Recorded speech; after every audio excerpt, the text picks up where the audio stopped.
Hey everyone, it's Aaron here. And do you ever ask yourself, how do super successful people think? What's going on upstairs? Because we all know that we are what we think about all day long. And it's not so much what they are thinking about, because you ought to define your own success. Don't let other people determine what success should mean for you, right? And so it's not what they're thinking about, but rather how they are thinking that transforms their lives. What's so cool about this is that you're going to be able to model these things, and that's what this video is all about for you today, is how do super successful people think.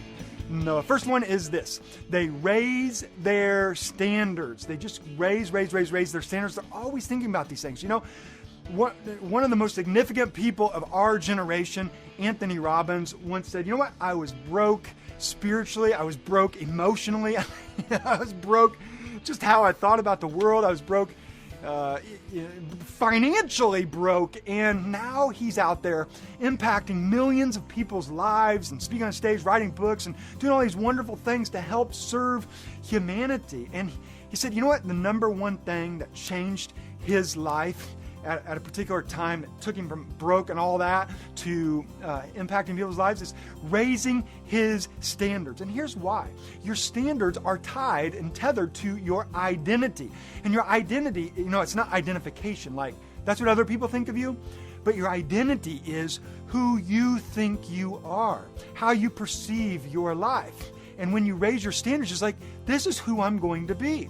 And what you tolerate, well, that's who I am as well. So raising your standards determines a different kind of reality for you. So goals are always nice to set, but goals are exterior to you, where standards become part of who you are and your identity. And so now you say, you know, I am going to be this kind of person. I am going to the gym because I'm just that kind of person. Or I am a person who helps my neighbors because that's my identity and that's my standards. And standards is all about, you know, who you think you are. And here's the cool thing about it. Once you raise a standard, that's your identity. And your behavior, your actions will always want to be consistent with your identity. It's just the way your brain works. Your brain's like, okay, you think you're this person, so we're going to do this action. We're going to do this behavior. It always will be consistent. So if you think, well, you know what, I'm not an author, you'll never write. If you think I'm not a good judge of character, you won't be, because your behavior always follows it. But on the conversely, if you think, you know, I want to be an author, not just want to, I am an author, you'll start producing, you'll start writing your books. And the question is, who defines your life? You know, and super successful people are always thinking about raising their standards. That's how they define their life. They raise their standards. So you'll see them speaking from stages to thousands of people, but they also have standards of learning. Like you'll see them at other people's seminars and they're writing on paper like their hand is on fire because their standards are so high. And so a question that you can ask yourself right now is, what are the different categories of my life?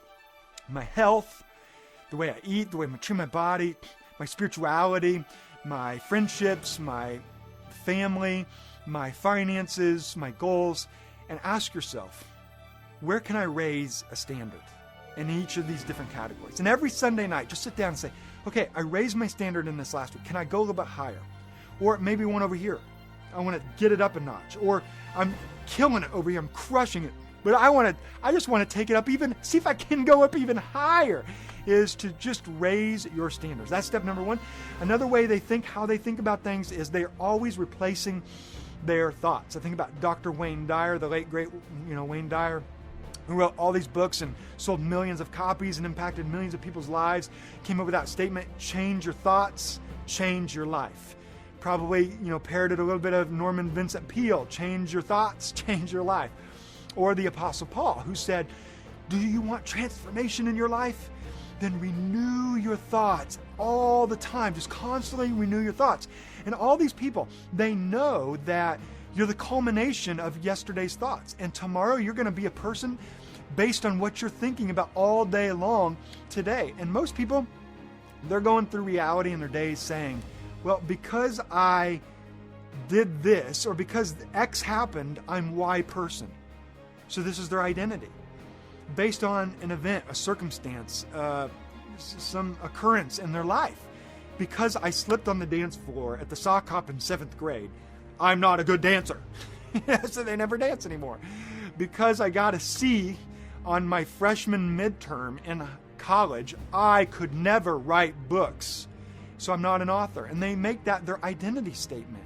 And super successful people, they realize that beliefs are simply what something means, that people see different events and circumstances and occurrences differently, and they ask themselves all the time, which beliefs need to be shot blocked and replaced in my mind, because it's shaping, all those beliefs shape my identity, and my actions will always want to be consistent with my identity. So something happened in childhood, but that doesn't have to be my belief now.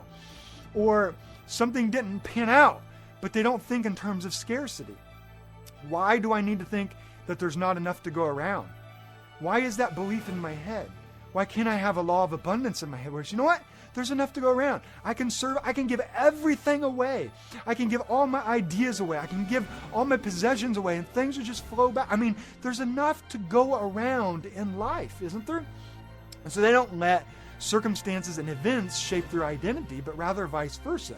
Their thoughts, their beliefs shape their circumstances and their realities. And for me, the culture that I grew up in, and I own this today, is I just embrace everything that God has for me, because I don't think that I'm all there is to reality, right? Like I pinch myself, ow, that hurts. I'm finite.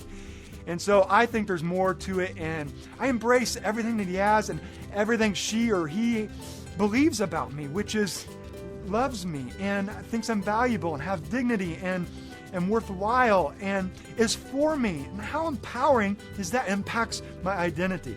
And there's this old book called Romans, and in the 12th chapter it talks about renewing your mind if you want transformation. You got to replace your thoughts and your habits and make new neurological associations in your brain and take out those bad beliefs and just think, you know what, I don't want those in my head anymore because it's shaping my identity.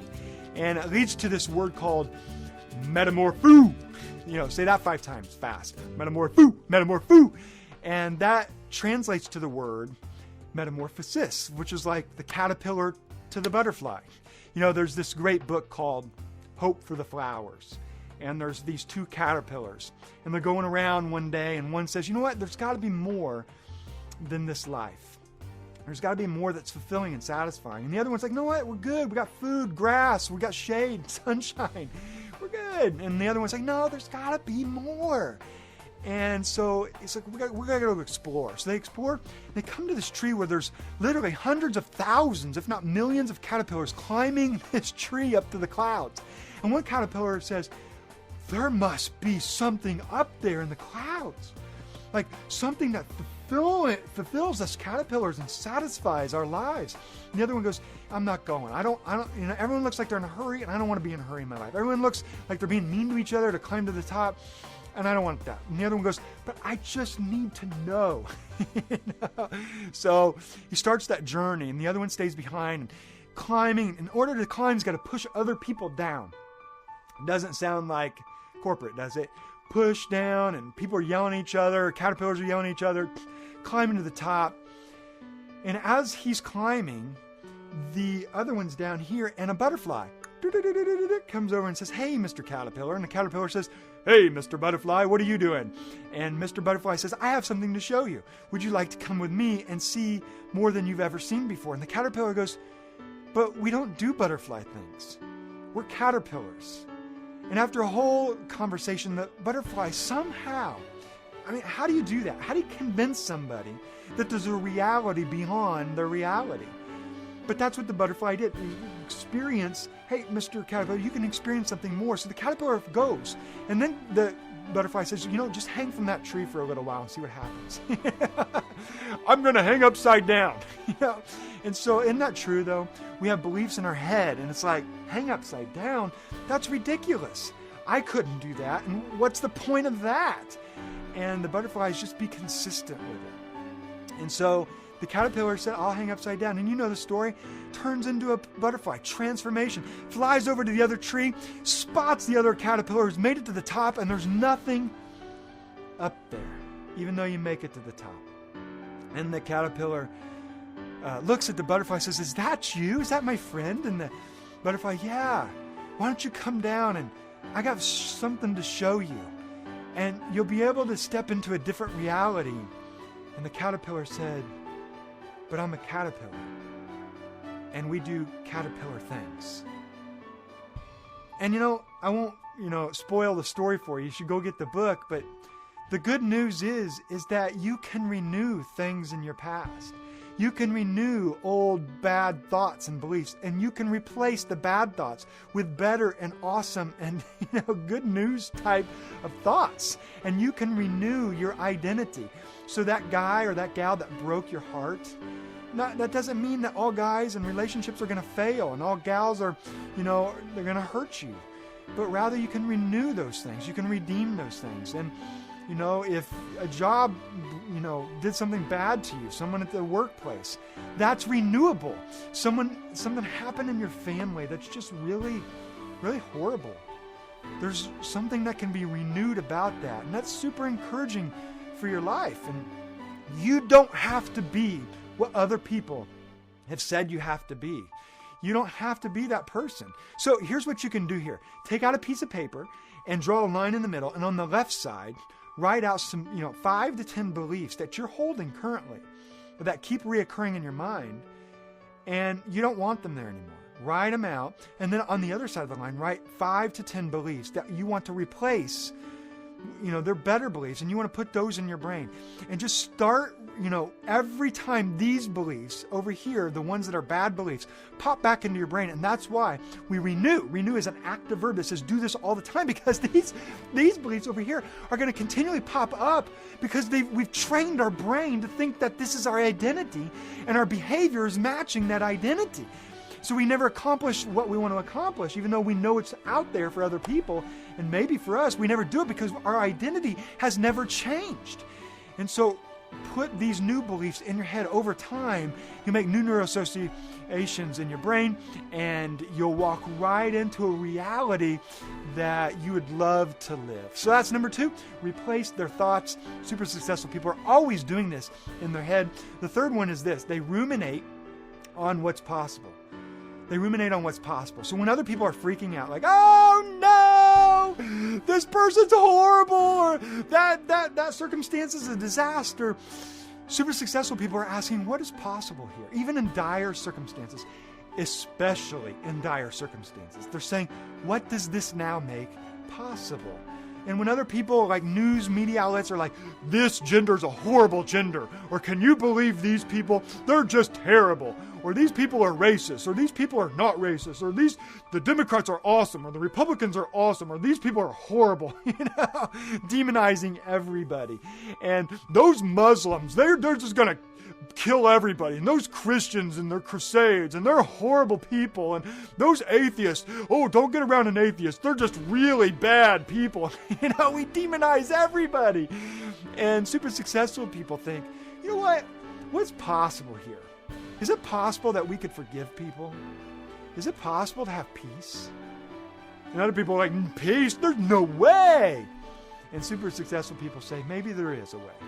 Maybe there is a way we can forgive one another. Maybe there is a way where we can go have picnics together. Maybe there is a way where we can all, enjoy life and love each other. Maybe, and not forfeit our beliefs. Maybe there's a way to experience something better. And super successful people are always creating these thoughts in their heads, and it manifests into a new, beautiful world. That's the third thing they do, is they ruminate on what's possible. The fourth one they do is they're always reinterpreting everything with positivity and gratitude and service. I think of Patch Adams speaking at an event that he was at, and I was listening to him speak, and he said, I never experience another bad day, and here's why. I interpret everything with gratitude. There was a day in my life where I determined that I would jump in the pool of appreciation and always find something to be grateful for, regardless of the circumstance, regardless of the event. I can find something. Now, the gratefulness isn't just going to appear. He has to look for it. But his days are so beautiful now, and the circumstances, and they begin to shift, and new tides of reality flow in because he's finding things. He's like, I'm grateful for this, or I'm grateful for that. Is he criticized still? Yeah, I'm criticized for making these videos, and I'm just trying to help people. But people are just going to do that because we don't fit into their labels or what we're supposed to be in their minds. And people are going to criticize you, and they're going to be a pain in the rear end to you sometimes. But you know what? You can reinterpret that in positive, grateful ways, and that's not a denial of reality. The reality is those people are speaking from their own realities. They're speaking and projecting from their own emotions. And everyone has been labeled before, but super successful people in their mind, they don't let other people's labels determine the reality, do they? They know that other people are speaking from their own hurts and insecurities and dreams and hopes. And so they don't play victim to other people's projections and labels. Instead, they assume the best. Even with their critics, they're assuming the best. You know what? Maybe they're off a little bit today. Maybe they got hurt at home today. Maybe they got let go at their job. Maybe, who knows? But I'm going to assume the best. And then they ask this beautiful question. They say, how can I help? How can I help? Isn't that a beautiful question? Super successful people are thinking in terms of service. How can I serve this group of people? How can I serve from stage? How can I serve by writing a book? How can I serve at my job? How can I serve my wife or my husband? How can I serve my kids and my neighbors? There's a snowstorm. How can I shovel my neighbor's sidewalk? Would that help? And they just keep on serving, and they never stop and wait to be served. And that's the magic. The moment you stop to say, what do I get out of this? Is the moment you lose your happiness and your joy. So they serve and serve and serve and serve with a spirit of gratitude and positivity, and they never wait for anything in return, and it makes them resilient. It makes them radiate positivity. And so a question you can be asking yourself, and a thing that you can be doing, is just asking the question, how can I help? How can I help today? How can I help? And then the last thing they do in their mind, how they think, is they're always reassuring themselves that somebody believes in them. And isn't that what we need? We need people to believe in us. And it may be they believe in themselves. It may be they think God believes in them. They may think a peer or a spouse or a friend or a colleague or a boss or somebody believes in them. And they anchor into that. Because anytime you're making progress towards a dream or an achievement or accomplishment or what you really want this year, what's going to happen? You set that goal, what's going to happen? You take one step, there's struggle, or there's overwhelm, what some people call the messy middle. And you start something, you're all excited, woo! And then you can see what it would be like to finish that thing, yeah, across the finish line. But there's that messy middle where there's overwhelm and doubts creeping. It's like, oh, I don't know if I can do this. Or people, are they looking at me and they're shaking their heads? That person can never do that. You've been rejected a couple times. And so now there's discouragement and doubt hanging over your head. And that's where the majority of humanity stops. And they settle for something that's less than what they could have and be and experience in life. They settle for a relationship because they don't think that they can offer all the joy anymore because they were hurt. And when they were vulnerable, somebody hurt them. And so now they close their vulnerability. And it's that messy middle. And you got to believe. You got to believe. And it's those moments that super successful people are thinking about reassuring themselves. I think of Venus Williams, who said to change the game of women's tennis. She's won like 5 or 6 Grand Slam titles and changed all of, how she's called the best player on grass in tennis sports for female. And she's won 22 Grand Slam titles when you include couples or duo or however you say that, right? And unbelievable tennis player. And she said one of the greatest things she does is that you just got to believe in yourself, especially when nobody else does. Somebody of that caliber has those doubts and discouragement. Isn't that something? We all do. And she says, you got to believe in yourself. The greatest gift that my dad gave me, and this is amazing because, he never made more than $20,000 a year. And he worked 3 jobs, and he had to feed 3 boys. How do you do that? We're always opening the fridge. What else can we eat? And he's out there working his butt off, trying to provide for us. And there was just nothing going. We didn't have heat sometimes. The only thing in our house was like a kerosene heater during the winter time sometimes. And we all huddled around there, and you walked into the other room. There was a blanket between rooms to keep the heat in. And the other rooms was like, it's freezing. But every night, my dad came up next to my bed and prayed with me and said, Aaron, what are your dreams?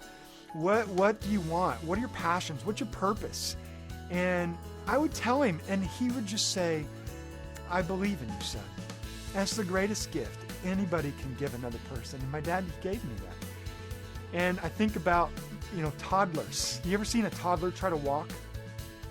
And I'm always amazed because every time a toddler stands up to walk before they've ever walked, what happens?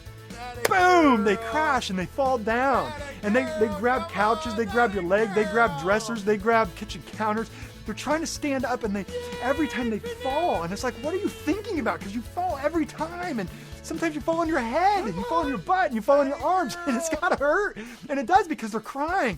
And do they doubt themselves? Are they fearing things? And I think they do. Why don't they? We know this from other circumstances that they go through. But they keep getting up. Why? Well, you can kind of see over here. This is my youngest daughter, and it's the first day that she ever walked. It was just her and I in the house. And if you can hear the sound here, I'm all in a squealy voice. I'm like, come on, you can do this, you can do this. Because we parents talk really crazy when it comes to our kids, because we love them so much, don't we? And so I'm like, come on, you can do this. Come on, Penelope, you walk, you can do this. I'm talking in a squealy voice for 2 minutes. Okay. And I get so excited because she takes her first step, and then another step, and then another step. And I say, come on. And she's getting a smile on her face, and she walks all the way from one end of the house to the other end of this house that we were in. And she does a U-turn, and she turns around, and I go out of the room to try to make her follow just my voice. And I said, come on, and she follows my voice. Out comes, she's picking up Steve, and she's got this huge smile, and she gets all the way to where I am before the dog knocks her over, and I just think she's been trying to stand and walk all this time, and every time she falls over, and it's the same with every time. And I think, what makes them get back up?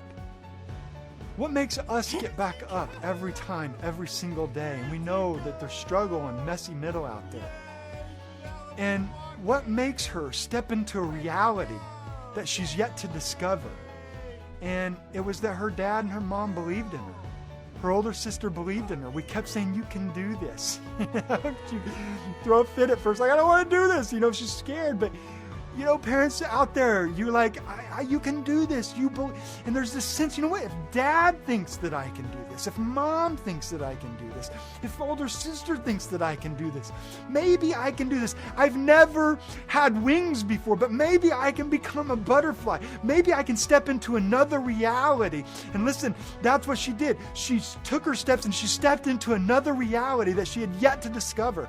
Listen, that's what this video has been about. The entire video is this. While everyone else is talking about what they think day in and day out, at the cooler, at lunch break, on the news, here's what we think, here's what you ought to think, is we want to, for you, change how you think so that from now on, you can step into better realities for your life.